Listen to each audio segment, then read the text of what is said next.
Assalamualaikum warahmatullahi wabarakatuh. Alhamdulillah, bersyukur kita bisa ketemu pada sesi bahasa Inggris ini.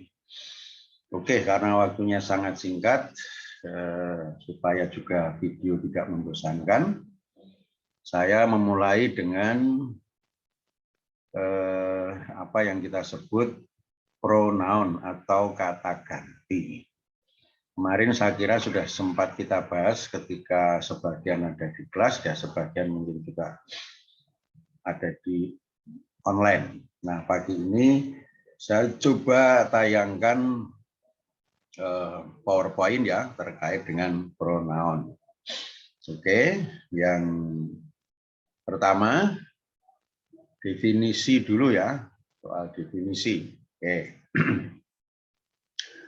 Definisi dan fungsi kata ganti dalam bahasa Inggris atau yang disebut pronoun. Yang Sunda ini noun ini ingatnya mesti apa? Ya apa, ini bukan apa itu ya, tapi ini pronoun kata ganti.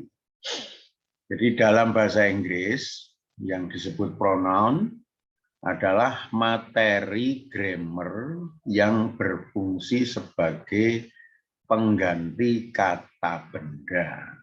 Oke. Saya ulangi, kata ganti dalam bahasa Inggris atau yang dalam bahasa Inggrisnya disebut pronoun adalah materi grammar yang berfungsi sebagai pengganti kata benda. Mungkin ada pertanyaan, kata benda itu apa saja? Kata benda itu bisa kata benda manusia, bisa kata benda barang, ya, barang pun bisa barang cair, barang tidak tampak juga bisa. Tapi adalah yang penting itu sebuah kata benda. Nah, benda itu salah satunya bisa dipegang, bisa digeser, bisa didorong. Tapi ada benda yang tidak nampak, ya toh? Seperti udara kan tidak bisa. Dan seterusnya. Oke. Kata ganti digunakan saat kita bercerita tentang orang, benda, atau hewan, gitu, tadi saya singgung, agar kalimat menjadi lebih jelas dan efektif. Jadi itu perlu diperhatikan bahwa kata ganti itu digunakan saat kita bercerita tentang atau berbicara ya, tentang orang, benda, atau hewan, agar kalimat menjadi lebih jelas dan efektif. Nah, supaya lebih paham apa itu kata ganti dan seberapa penting penggunaannya dalam bahasa Inggris, mari kita simak perbedaan dua kelompok kalimat berikut. Next. Jadi yang pertama, ya, kita simak pelan-pelan di dalam PowerPoint saya ini. Pelan-pelan. Yang pertama, penjelasan dan contoh pertama ya. The house is new. My parents bought the house yesterday. Oke, pelan-pelan saya ulangi. The house is new. Itu koma atau titik koma atau titik juga boleh. My parents bought the house yesterday. Oke. Jadi rumah itu, kalau ini ya this ya, rumah itu baru. The house is new. The house itu noun, is itu to be, new itu adjektif atau kata sifat. Jadi itu the house is new itu kalau dianalisis, the house itu penunjuk, gitu. House, the itu penunjuk, house itu kata benda, is itu to be, new itu baru. Jadi artinya rumah itu baru. Kalimat tersendiri. Lalu berikutnya, My parents, ya toh, my parents bought the house yesterday. Orang tuaku telah membeli rumah itu kemarin. Oke. Orang tuaku telah membeli rumah itu kemarin. Tolong perhatikan, bought ini artinya membeli, perubahan dari kata buy, bought, ya. Kalau buying nanti dipakai untuk present continuous atau bentuk sedang berlangsung. Dalam bahasa Arab ya menggorek, ya, menggorek. Jadi saya ulangi, my parents bought the house yesterday. Orang tuaku, ya, bapak ibuku, kira-kira begitu, telah membeli the house, rumah itu, yesterday, kemarin. Karena ada kata yesterday, maka tidak boleh pakai buy, harus pakai bought, yakni kata kerja bentuk kedua. Walaupun kebetulan bentuk ketiganya juga sama, bought. Jadi buy, bought, buying, buys, gitu. Saya ulangi pelan-pelan. Penjelasan dan contoh yang pertama ini, the house is new. Ya. My parents bought the house yesterday. Oke. Terus kalimat keduanya, oke. Zahara called Rudy. Zahara called Rudy and invited, ya, invited Rudy to go skating with Zahara. Oke.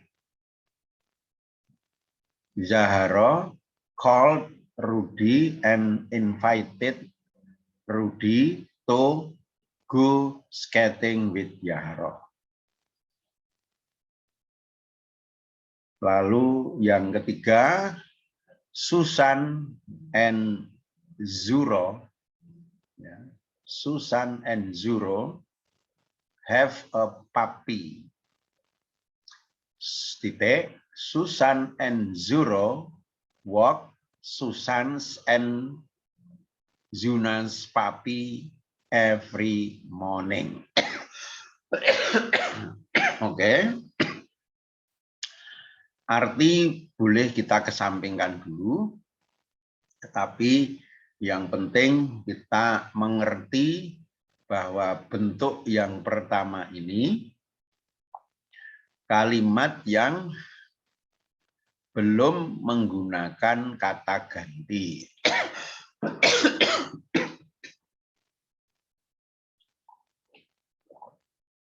Mohon maaf, ini saya harus minum ya. Adik-adik mendengarkan enggak boleh minum. Oh, boleh juga ya adik-adik ya, boleh-boleh ya. Jadi penjelasan utama ini kalimat yang belum digunakan kata ganti, kalau boleh saya sebut. Oke. Nah, contoh yang pertama tadi, the house is new. My parents bought the house yesterday. You. Maka pada penjelasan dan contoh kedua,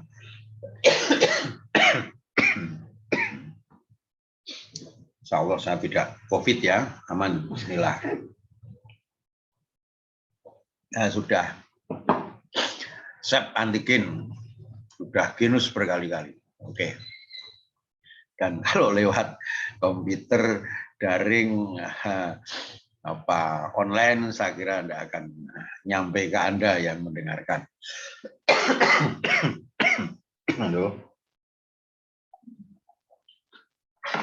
Waduh, sudah hampir 10 menit. Mungkin enggak apa-apa, 3 menit lagi. Jadi yang pertama saya ulangi, memang harus melihat penjelasan dan contoh pertama dan kedua. Jadi the house is new. My parents bought it yesterday. Nah, jadi the house is new. di atas ada the house is new, di bawah juga the house is new. Lalu ada my parent bought the house yesterday. Nah, yang di bawah ada my parent bought it yesterday. Oke. Nah, di situ ada my parent bought it yesterday. Nah, pertanyaan di atas kalimat kedua itu, ya, di atas yang kalimat kedua itu, jadi ya, yang ini kan ada the house, oke? Sementara yang sini it.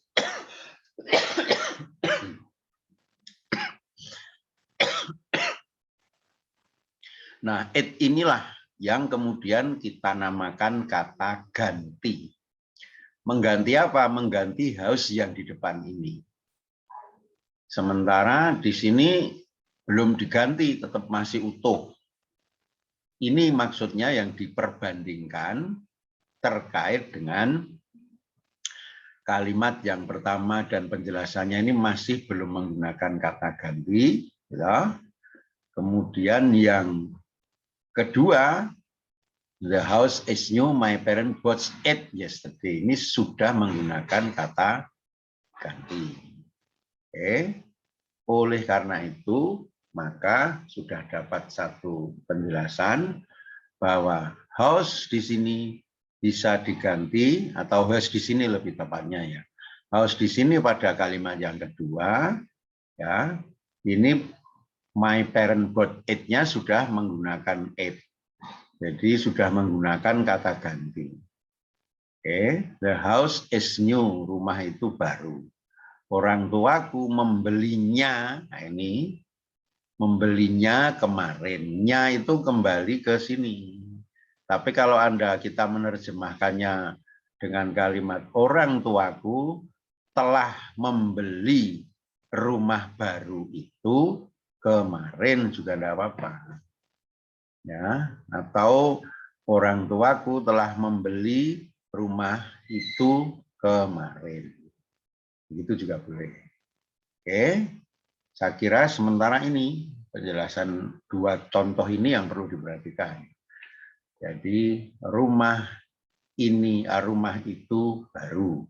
Orang tuaku membeli rumah itu kemarin. Bedanya di sini, rumah itu baru, orang tuaku